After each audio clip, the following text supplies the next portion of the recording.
Здравствуйте, уважаемые посетители нашего виртуального музея. Мы продолжаем рубрику «В дар от чистого сердца», в которой рассказываем о людях, подаривших музею произведений искусства, и о самих авторах.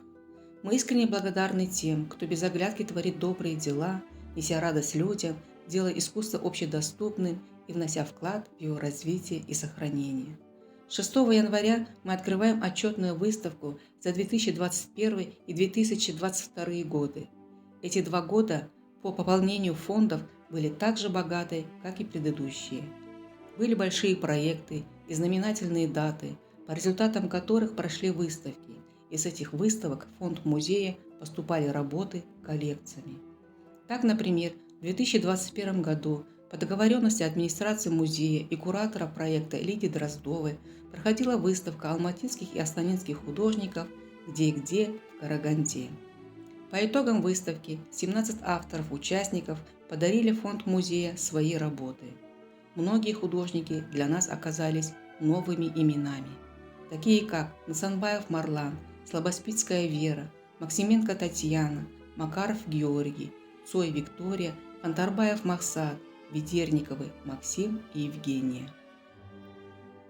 В этом же году с выставки конкурса «Қыран қанатты Қасым», посвященного 110-летию Касыма Аманжолова, также были подарены работы художников-победителей: Манбаева Манатбека, Уразгулова Серика, Адагизалова Мохбата, Тимиргалиева Ирсына. Итогом республиканского конкурса «Слово и картина», посвященного 30-летию независимости нашей республики и организованного информационным агентством «Мадинет Порталы», стала выставка в фойе Казахского драматического театра имени Сакена Сейфуллина, и по условиям конкурса наши запасники пополнились разноплановыми картинами мэтров своего дела: Искакбек Серикжан, Умархан Кумар, Тимиргалиев Ерсын, Табысбек Толкан, Сапаргалиева Арахат, Бекназар Дауренбек, Назаркуль Аманат, Рыстан Умрзак, Ашин Кабылбек. Тема выставки – независимость, поэзия и живопись. 2022 год был щедр на дарителей карагандинцев и не только. Карагандинская художница Карпунина Полина, уезжая на постоянное жительство в Италию, подарила целую коллекцию своих работ. Олег Дроздов, Лидия Дроздова, Жанат Комутов, Сергей Щеголихин – это имена наших художников, которые практически каждый год дарят свои работы. Жители города несут в музей самое дорогое, что у них есть – это память о своих близких, хранящихся в произведениях искусства.